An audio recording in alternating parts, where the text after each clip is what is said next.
Olá, pessoal, tudo bem? Por aqui, Daniel, do Grupo de Educadores Google de Santo Antônio de Pádua. Na edição do GG Summit 2022, a gente foi convidado e teve lá uma pré-seleção para definir quem seriam os Sparks. Uma apresentação rápida, 15 minutos, falando algo que seja uma faísca, uma fagulha. Esse convite partiu do Grupo de Educadores Google do Brasil, em especial professora Carla Arena e professora Samara, a quem eu agradeço muito, inclusive pela experiência de estar na sede do Google agora nos últimos dias. Então vamos lá. O nosso grupo de educadores ele está localizado numa cidade de 40 mil habitantes, no noroeste do estado do Rio de Janeiro. É uma cidade que chama Santo Antônio de Pádua. Aqui tem uma sede da Universidade Federal Fluminense, onde a predominância é a formação de professores, ou seja, cursos de licenciaturas, onde eu atuo. Nosso grupo, portanto, ele tem uma característica de ter como membros não apenas professores da rede pública, mas também graduandos, mestrandos, mestres. E, rapidamente falando um pouco do nosso histórico, a gente criou um grupo de pesquisa que chama TEC em 2016, a pedido dos alunos, e em 2017 nós ganhamos o nosso primeiro prêmio. Em 2018 nós fomos convidados pela Grazi de Joinville para criarmos um grupo de educadores Google. E a experiência que a gente traz para o Spark do GG Summit 2022 é o seguinte. Eu coloquei uma imagem aqui do lado para facilitar o acompanhamento. Na edição presencial, o que a gente fez foi distribuir essa folha dividida entre a engrenagem e o restante que está no lado extremo aí. Na engrenagem, a gente precisa perceber e a gente precisa analisar três aspectos. O primeiro deles são as premissas.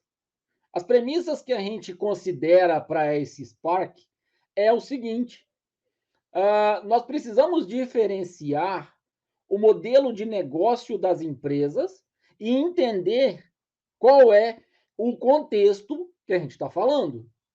Afinal de contas, o modelo de negócios do Google é um modelo que envolve uma versão gratuita das ferramentas disponíveis a todos os usuários, mediante um cadastro muito simples, e uma versão evoluída, com mais espaço, com mais funcionalidades, caso o usuário tenha interesse, tenha necessidade e identifique a importância dessa ferramenta para o seu dia a dia, para o seu profissional e coisas desse tipo. Então, vamos começar entendendo essa postura que o Google tem desde sempre, e que é uma postura muito voltada ao social, que é uma postura muito voltada à quantidade de usuários, ao alcance aos usuários que não têm a capacidade, não têm a possibilidade de pagar pelo Google for Education, pelo Google Workspace ou alguma tecnologia, alguma assinatura em específico. A partir do momento que a gente está diante desta premissa, que a gente assume essa premissa, a gente vai identificar determinados problemas para falar aqui no Spark.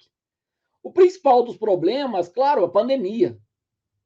Foram 2 anos de muita incerteza, de muita dificuldade. A educação pública passou por muita provação e de muito cheque, muita se colocar contra a parede, ter que tomar decisões rápidas. E os profissionais da educação, portanto, eles precisavam tomar decisões muito rapidamente para alcançar o planejamento educacional, para conseguir atender os alunos de diferentes realidades socioeconômicas e para se atualizarem e conseguirem contornar todo aquele contexto de isolamento social, de pandemia e de processo educacional contínuo. E como nós estamos numa cidade de 40 mil habitantes, vamos entender o cenário para que a gente tenha, de fato, quais são as ideias interessantes e quais são as contribuições que a gente pode deixar aqui para vocês. O cenário é, portanto, de isolamento social. O cenário é, portanto, num primeiro momento, uma tentativa de denominar como ensino à distância, o que não foi feito porque EAD no Brasil tem toda uma regulamentação de, inclusive, tutores, conteudistas e equipe pedagógica envolvida, o que não seria feito. Depois se tratou como ensino remoto, e mais atualmente a denominação é ensino mediado por tecnologia. Um cuidado que a gente precisa ter é com a denominação ensino híbrido. Afinal de contas, em período de isolamento social, não houve híbrido. Tá? O que houve foi remoto, não tinha presencial e remoto. Portanto, não houve híbrido. Mas atualmente pode ser que em algumas situações, em algumas realidades, aconteça híbrido. No entanto, a rede pública, na maior parte dos casos, voltou 100% presencial, salvo raríssimas exceções, salvo muito pontuais decisões em relação a estudantes com determinadas doenças e casos específicos desse tipo. A outra questão que a gente precisa estar muito ciente é que, à medida que se deu o isolamento social, que se deu a pandemia, como especialistas em tecnologia, a hora que a gente olha para o cenário, a gente começa a perceber que o usuário professor, o usuário gestor educacional da rede pública, em especial, a primeira opção que ele teve, e foi uma opção adotada na maior parte dos casos, foi a utilização de uma ferramenta que ela é ruim em todos os aspectos. Eu estou falando do WhatsApp. Quando você, como professor, opta por utilizar o WhatsApp, você está incorrendo em determinados problemas. O primeiro dos problemas é o alinhamento de assunto. Você não tem uma continuidade de assunto, já que novas mensagens vão vindo o tempo todo. O segundo problema é em relação a tempo, a momento, a horário. As mensagens chegam na medida que os remetentes, né, que os emissores te enviam mensagens. E aí o WhatsApp gerou, inclusive, posturas muito ruins durante a pandemia, por exemplo, de professores relatando, na experiência que a gente já vai falar, que eles trancavam o grupo de WhatsApp e só deixavam aberto para os horários específicos onde eles poderiam utilizar esse grupo ou responder nesse grupo. Ou seja, nós estamos falando de usuários escolhendo tecnologia que ela não é nem um pouco adequada. No entanto, essa escolha, a gente precisa ressaltar, ela foi feita porque ela alcança muito mais gente. Mas ainda assim, ela ressalta diversos problemas de desigualdade social. Imagine, por exemplo, uma casa que tem um aparelho celular para 3 pessoas, ou 2 aparelhos do pai e da mãe, por exemplo, para 5 pessoas, 3 estudantes. Isso sem a gente ressaltar o aspecto de 2 estudantes estarem na mesma faixa etária, estudando no mesmo turno, por exemplo, e a gente não está nem considerando tão relevante assim a falta de internet, que no Brasil é bastante complexo, inclusive determinados bairros, determinadas cidades não têm internet estável, vai ter internet pelo celular, e isso para acompanhar material é muito complexo. E aí, diante desse cenário todo, o que o nosso grupo de educadores Google optou por fazer foi conversar com a Secretaria Municipal de Educação, conversar com os pais, conversar com os responsáveis e diagnosticar o cenário. Obviamente que foram muitos dados obtidos, obviamente que esses dados precisam ser muito bem trabalhados para serem tiradas contribuições, mas a gente pode adiantar para vocês que 1.960 famílias de uma cidade de 40 mil habitantes foram ouvidas, com questionários bastante extensos. Um dos fatores muito relevantes identificados ali era o anseio por ser ouvido. Então, é identificado que quase 500 famílias utilizaram espaços livres para opinar, para comentar, para deixar observação. Além disso, a gente está falando de, apesar de a denominação ensino remoto, ou mais atualmente, ensino mediado por tecnologia, nos indicar alguma coisa de tecnologia, deixar subentendido que o ensino remoto seria mediado por tecnologia, 24% das famílias que responderam, e a gente está falando de um extrato altíssimo, disseram que o ensino remoto para elas foi papel. Por que isso? E como que isso transcorreu? Porque não se tinha acesso à internet, porque não se tinha responsável para acompanhar a criança, porque não se tinha dispositivo, equipamento. E chegando ao ponto de diretor, diretora de escola ir na casa das famílias levar o material impresso, ou o pai, ou a mãe, ou o responsável passar de bicicleta na escola e retirar essa apostila e depois devolver essa apostila. Obviamente que isso é um problema seríssimo, obviamente que isso traz desdobramentos complicados pra caramba, mas vamos retomar a premissa, problema, para entender como é que esse cenário foi minimamente superado.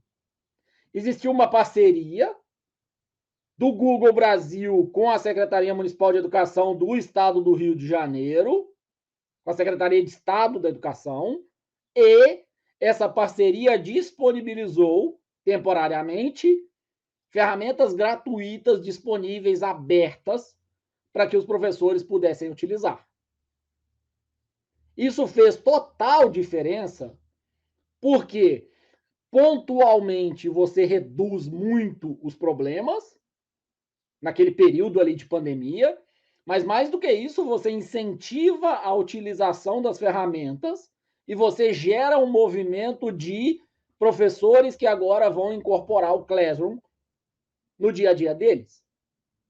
Especificamente o nosso grupo de educadores, o GIG de Santo Antônio de Pádua, se vocês quiserem conhecer, é @GIGPádua no Instagram e no Facebook. A gente fez parceria com 3 organizações. A Secretaria Municipal de Educação de Santo Antônio de Pádua, a Secretaria Municipal de Educação de Laje do Muriaé, que é uma outra cidade aqui próximo, e uma ONG que chama Casa das Irmãs, que é de Tanguá, também no estado do Rio. E o que a gente consegue trazer de contribuições para vocês e que a gente recomenda e que a gente sugere que essas sejam questões muito colocadas em prática? A primeira das questões é que o nosso grupo ele não funciona centralizando o processo. Professores que aparecem nas nossas capacitações e que têm contribuições a dar, eles são trazidos para ministrarem contribuições. Então, por exemplo, se vocês entrarem no nosso canal do YouTube, que está colocado aí embaixo, Daniel Costa de Paiva, vocês vão identificar lá, conversa com a Exilane, que é uma professora de um distrito que tem inúmeras experiências muito bem sucedidas e fala sobre elas, como dando sugestão para todos os professores que possam querer conhecer alguém que está com um ambiente de muita restrição, mas que é alguém muito protagonista.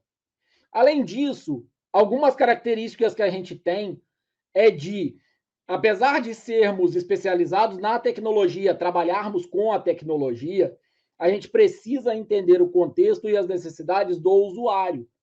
Para isso, a gente vai conversar com o usuário, a gente vai conversar com o professor, a gente vai conversar com as famílias, para a gente entender qual é a melhor solução para ele. Afinal de contas, pode ser que para uma região a solução do Google Classroom seja muito adequada, mas para outra região o papel seja melhor. E, portanto, otimizar formas de imprimir esse papel ou de economizar material, economizar recursos, pode ser mais interessante. Obviamente que a gente está falando de incluir tecnologias no processo, mas a gente está também falando de qualidade de vida do professor. Eu gosto de dizer que o tempo total de aula não são os 50 minutos, ou 1h40, ou 2 horas de sala de aula. Eu gosto de dizer que o tempo total de aula é o tempo que o professor leva antes e depois dessas aulas, porque às vezes, em vias de otimizar o tempo que ele vai discutir o conteúdo com os alunos, ele se sobrecarrega para, por exemplo, lançar uma chamada, fazer um diário, se planejar e preparar as coisas. Uma chamada que ele passa uma folha e os alunos assinam, vai gerar um tempo de trabalho desse professor por hora aula, que é um tempo bastante alto. E, portanto, a inclusão de uma tecnologia que reduza a demanda de tempo de uma chamada pode ser bastante significativa e bastante impactante, apesar de, em relação à complexidade tecnológica, a gente está falando de algo muito simples. Outra questão que a gente leva muito em consideração é favorecer o aprendizado. Quanto mais a tecnologia for ao alcance dos anseios dos alunos, ao alcance dos anseios daquela gestão, daqueles professores, mais ela vai favorecer o aprendizado, mais ela vai instigar a curiosidade e gerar um ambiente favorável para todo mundo. A outra questão é entender as famílias. Afinal de contas, de nada adianta levar uma tecnologia ou distribuir um chip de celular com a internet para famílias onde a gente identificou, e eu trago aqui como exemplo para vocês, de 3 crianças e 2 adultos para 2 aparelhos celulares. Se eu tenho 2 jovens, 2 crianças estudando no mesmo horário, o pai está trabalhando fora, eventualmente a mãe também está trabalhando fora, eventualmente essa criança está com um primo, uma prima, ou está com o irmão mais velho, a tecnologia, nesse caso, o microchip não vai adiantar grande coisa. Então, entender os contextos das famílias e verificar onde é viável tecnologia para a família, tecnologia para o estudante, tecnologia para o professor, tecnologia para o gestor, e qual a complexidade que a gente está falando, é muito mais relevante e muito mais importante do que pensar num pacote que esteja muito bem configurado, mas que de fato vai alcançar algumas escolas muito específicas. Para vocês terem uma ideia, em uma das capacitações que a gente realizou em parceria com a Secretaria Municipal aqui de Santo Antônio de Pádua, uma diretora me procurou para dizer um relato bastante emocionado, de que ela precisou ir na casa de uma das professoras, porque apesar da professora se disponibilizar a gravar as suas aulas durante o período de pandemia, ela não sabia onde era a câmera do celular. Reparem, a professora se disponibilizou a gravar. Todo o bloqueio, toda a dificuldade com a imagem, com a presença diante de câmera, com a disponibilização do seu conteúdo foi superado por uma iniciativa de alcançar seus alunos e reduzir o problema e a dificuldade dos seus alunos. Mas essa professora não sabia onde era a câmera do celular. Algo tão simples para a maioria dos jovens. E essa diretora foi então na casa dessa professora, ensinou ela a gravar, mostrou como funciona, e a partir de então, essa professora começou a gravar suas aulas. Eu mesmo procurei vários professores de períodos iniciais para poder conversar e entender um pouco mais como eles estavam lidando com tecnologias. E eu recebi várias respostas do tipo: não, sou muito tímida, sou muito tímido para poder gravar uma entrevista, gravar uma conversa sobre as minhas aulas. Obviamente que levar em consideração esse contexto, essa qualidade de vida do professor, favorecer o aprendizado, entender as famílias, precisa também levar em consideração o custo. A gente não está desassociado dos custos, mas a gente está dizendo que é importante tatear o ambiente, entender melhor o ambiente e, claro, otimizar custos. Aproveitar equipamentos já disponíveis, aproveitar especialistas já disponíveis, criar projetos para que seja feita a manutenção no laboratório de informática, para que sejam feitos melhores utilizações desses equipamentos todos que estão disponíveis e que a gente acaba tendo eles colocados de escanteio. Por fim, fica aqui a nossa sugestão do Grupo de Educadores Google de Santo Antônio de Pádua para todos os colegas que estão acompanhando o nosso vídeo aqui no GG Brasil. Façam parcerias, mas mais do que parcerias, identifiquem talentos e sejam vitrines para talentos. Quanto mais nós tentamos ser parceiros, mais a gente busca e mais a gente identifica parceiros, talentos. E para finalizar, eu vou comentar aqui sobre uma experiência linda. Em 2019, a gente fez um projeto com uma outra cidade vizinha, chama Miracema. Na turma desse projeto estava um aluno, muito bom, inclusive. E o irmão dele estava fazendo mestrado sob minha orientação. Num dos dias, o Lucas foi convidado para falar na turma e ele chegou para explicar que ele é da cidade de Miracema, ele fez um mestrado em ensino, ele tirou nota máxima na Universidade Federal Fluminense, nesse mestrado em ensino, e ele era dali, daquela turma, e, portanto, isso é possível. Hoje, alguns anos depois, a gente consegue identificar que, dos estudantes que participaram desse projeto, a grande maioria está em universidades, a grande maioria tem uma profissão definida. A gente está falando de jovens de 19 e 20 anos. Portanto, fica aqui o nosso Spark. Parcerias, colaborações, incentivar o protagonismo dos participantes, mas, acima de tudo, entender o contexto e contribuir com tecnologias para o contexto. Um grande abraço a cada um de vocês. Muito obrigado a toda a equipe do Google Brasil por nos acolher. Muito obrigado a toda a equipe do GG Brasil, em especial a Carla Arena e a Samara. E a gente vai ficando por aqui, convidando vocês a conhecerem as nossas redes sociais e o nosso canal do YouTube, Daniel Costa de Paiva. Um grande abraço e até mais para vocês.